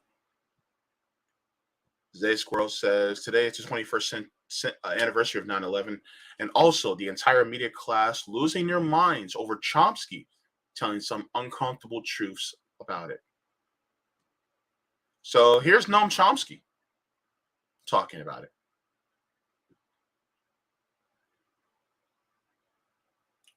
Let's go. Rational. If we're rational, a lot of irrational people out there. I can't help that. If we're rational, we will recognize that the United States, Britain, France, and I can go down a long list, have a terrible record of atrocities, and that does not justify violent acts against them. But you seem to see this moral equivalence the whole There's time no between moral- bin Laden and Bush. Moral equivalence is a term of propaganda that was invented to try to prevent us from looking at what the acts for which we are responsible. You say there I are plenty of reject bin that Ladens on both sides. Pardon? You say there are plenty of bin Ladens, There are bin Ladens all over the world. on both sides. There are plenty of moral equivalence. No, That's not. polemic. It's not moral equivalence. There is no such notion. There are many different dimensions and criteria. For example, there's no moral equivalence between the bombing of the World Trade Center and the destruction of Nicaragua or of El Salvador, of Guatemala. The latter were far worse by any criterion. So there's no moral equivalence. Furthermore, they were done for different reasons, and they were done in different ways. There's all sorts of dimensions. But why, when the U.S. is considering what to do about this, do you always go back to past? Not past, crimes, present. Proceed. Well, present. You mentioned Nicaragua. I mentioned that because it's uncontroversial, since there's a World Court and Security Council resolution. But I can take you to cases, since it's uncontroversial, that's a good example. I mentioned these cases. Are you kicking the U.S. when it's down? No, I'm asking that we accept the definition of hypocrite given in the Gospels. I think that's correct. The hypocrite is the person who refuses to apply to himself the standards he applies to others. I don't think we should be hypocrites. To what aim do you do this? To what aim do you wish to point this out? Because I think we should try to rise to the level of minimal moral integrity. Once we can rise to the level of minimal moral integrity, then we can discuss these issues seriously. If we can't even rise to that level, there's any point to talking. Minimal moral integrity requires that if we think something is wrong when they do it, it's wrong when we do it. We do it. Minimum moral integrity.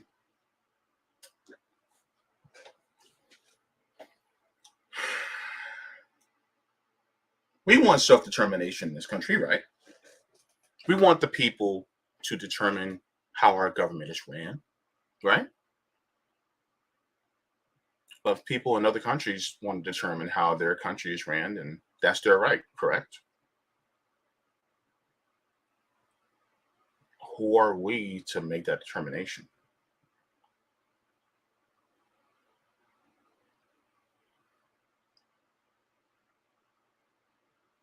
And the thing is, I mean, history shows, you know, the United States has been trying to,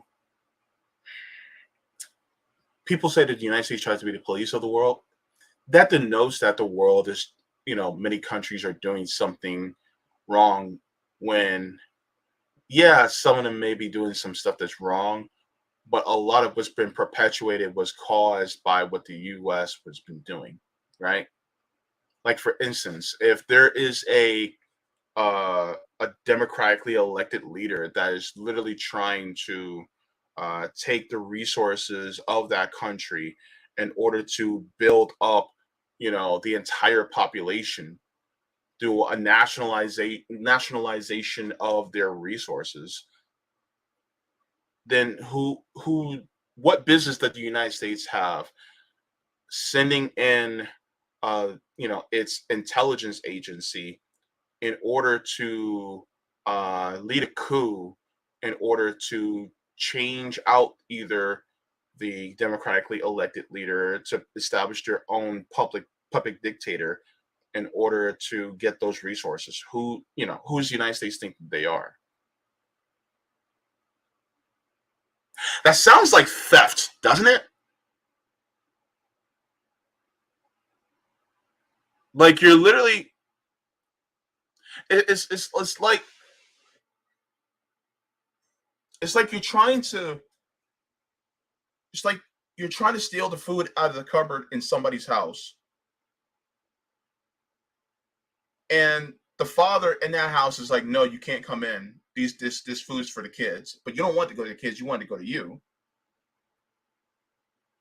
So instead, what you do is you take out the dad, and then you take your buddy and replace them, the dad, with, a stepdad, right? And you're like, hey, now give us the food out of the cupboard. Then replace them with the stepdad, and then you can just waltz in the house. Oh, hey kids, how you doing?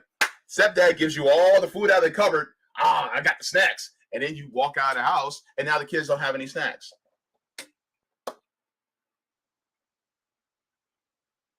That's what it feels like. It feels like theft. I mean, can we ask the African countries? Can we ask the South American countries? Yeah, it feels like theft to me. And so then, when one of the kids grows up and remembers what the fuck you did, and they see you in the street and they sock you in the jaw, or they give you a beat down, you're like, they hit me for no reason. Well, no, you caused that to happen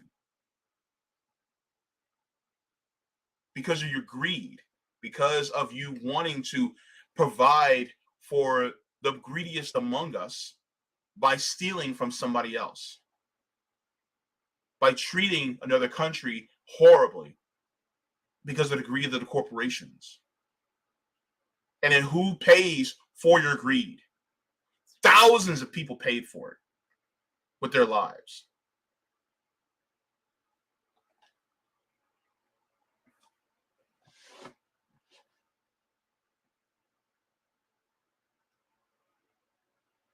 That's what it seems like to me.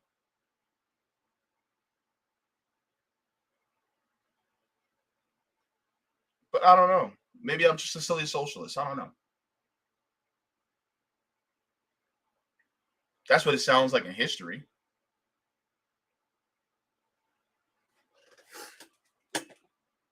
Going to go to the chat one more time.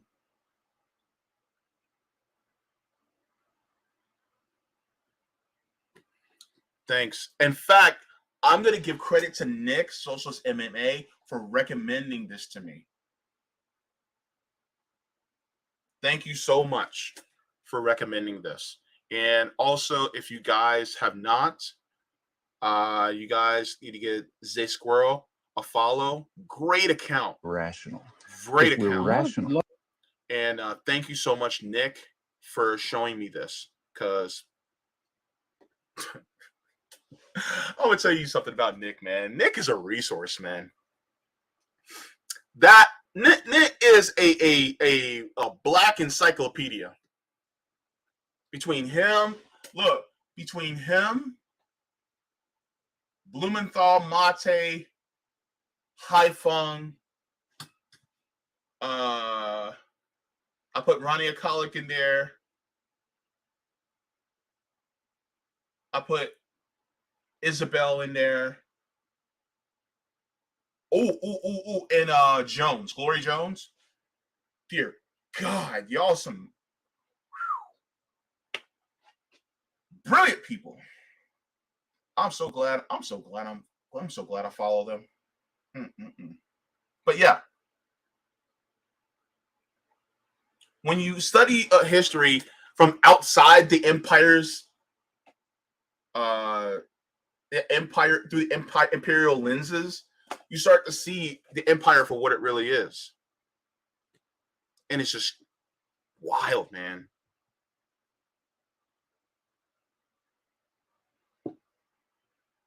But yeah,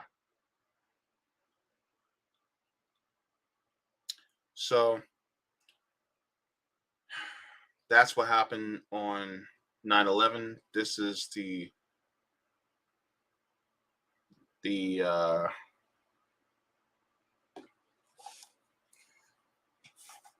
shit that happened, following, a minimum of 500,000 Iraqis that were killed, minimum. A lot of people are saying around 2 million Iraqi people were massacred by the United States. We led one of the longest wars in American history, if not the longest war in American history, the war in Afghanistan.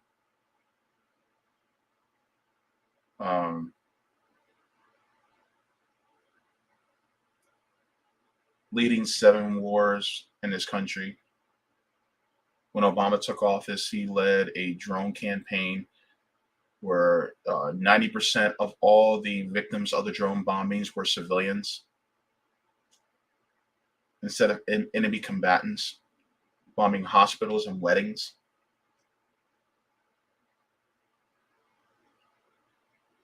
Donald Trump, massacring and killing innocent civilians in his drone bombings. Biden doing the same. Trump and Biden both selling weapons to Saudi Arabia, and they waging a proxy war in Yemen that are literally massacring hundreds of thousands of people. Our country continuously sends millions of dollars to Israel while they're committing atrocities against the Palestinian people in Gaza. Bombings in countries like Somalia.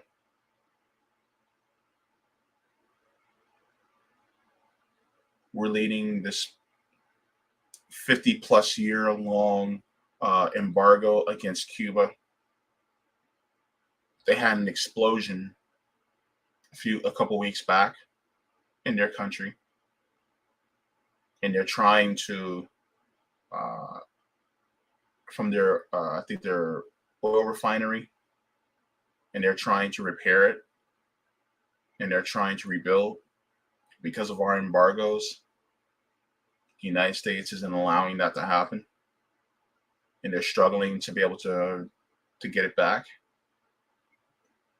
So many things that we can do to uplift this country just by having a good relationship with Cuba, and the United States refuses to do so because they don't want you to know anything about socialism or communism, because that means if you find out, then you're going to realize that we can't actually have nice things.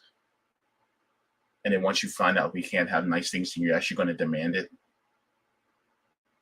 That we actually can have healthcare. We all can have housing.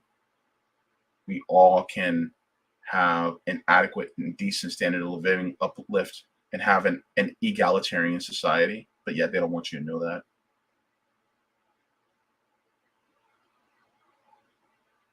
An attempted coup by the OAS in Bolivia,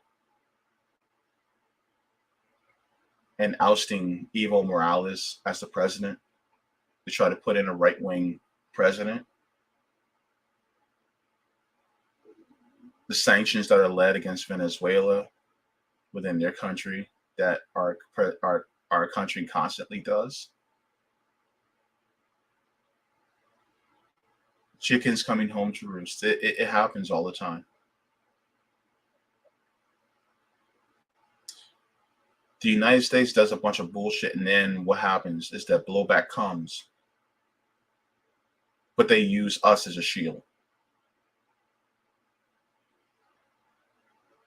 And then we end up paying for the expense of imperialism.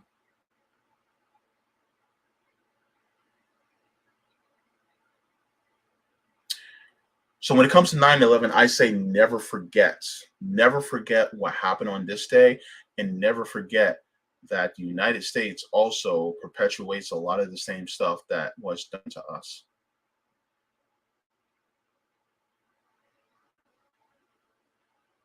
And if we really want to actually change the world, it would be best for us to lead with compassion, love, and understanding. And that leading with compassion and understanding and justice means closing the 800 military bases that we have around the world. It means transitioning ourselves away from fossil fuels into a more green society. That also means slashing the military budget, because the military is actually one of the biggest purveyors of emissions that we have in our country. Transforming these companies into one that are more worker owned, so that we can actually transition away from all these fossil fuels and actually building ourselves up, using the resources we have, that when the crimes that we've done, not only against all these other countries, but to Black people, and, you know, giving reparations to them, giving reparations to the Black people in this country that, you know, you've done harm to. Also, you know, giving resources to the countries that you did horrible things to, because, well, because you just should, because you've harmed them. Lead with that. I really don't have much more to say after that, right? So I just want to thank you guys for tuning in. Also, hey, do me a favor, by the way. Hang on. Let me share my screen really quick, because something needs to happen.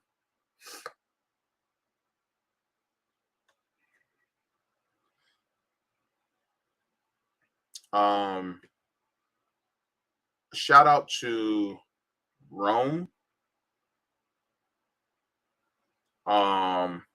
Right now,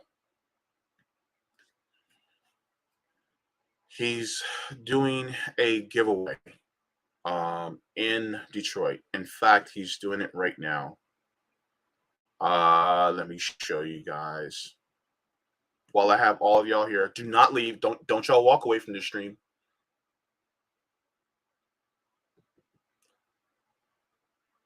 Don't walk away from me. I have nothing. So, Rome right now is his tour for the poor. He's starting now. It's 3:02. Actually, no. At 3 p.m. I think that's Central Time. So it's in an hour, I think. Okay. I hope so. He's hosting a giveaway. 800 backpacks. Also school supplies, snacks, and he's also having a bounce house. So he's on the east side of Detroit. And if you guys can, please donate to Rome's Tour for the Poor. He's trying to, do this for kids, because they're about to start school, I think, in Detroit. And so this is really important. I'm changing this to donate to Rome's Tour for the Poor. So if you can go to, especially Venmo and Cash App, if you guys can, donate to Rome's Tour for the Poor, because he's doing this right now. And that's a huge task. 800 backpacks. And if you're in Detroit right now, or if you're near Detroit, go ahead and get down there, right? If you can.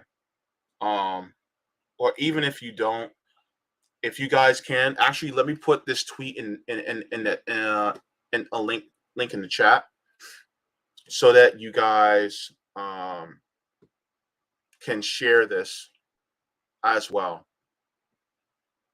Share, advertise this, let people know, so that if they can't go and be down there, because I think he's actually doing a barbecue too right now. That, as well as if they can't go down there, if they can just share it, or if they can donate. And these are the links that are scrolling down here for Rome's Tour for the Poor. So if you guys can, please donate to that, because that is also very important.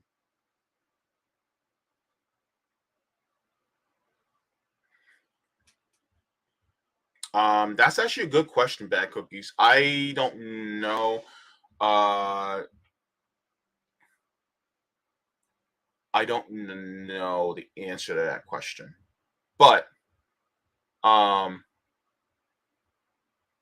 hey, and if you know of any kids in your area too that are in need of it, even if you have one, find a family that is in need, and just be like, hey, I didn't need it, and I just want to give it to you just in case. If you can find a family that can use it, I mean, this doesn't have to be just in Rome's area or giving to Rome, but you can spread and do this in your own area yourself, then great, do that too. But I also want to give attention to Rome in doing this.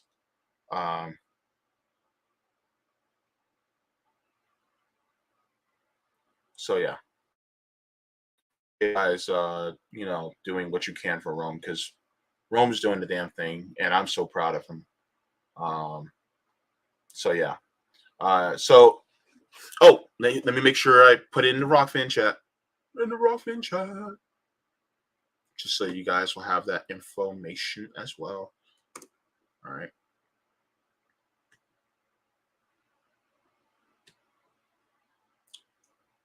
All right. And also, please make sure to like the stream, so that because the algorithm doesn't like us, and I really don't have much else to add.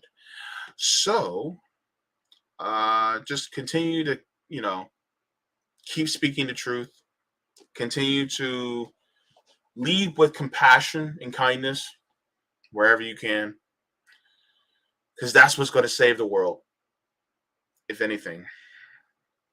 And just be an influencer of compassion, kindness, and justice. So yeah, and love humanity, even if you don't necessarily like some people in it. Do what you can. So all right. So thank you all for watching. Water your plants, water yourselves, leave the world better than you found it. And never forget to smoke him if you got him. Love you. Loving you is easy because you're beautiful. And everything that I do is all from loving you.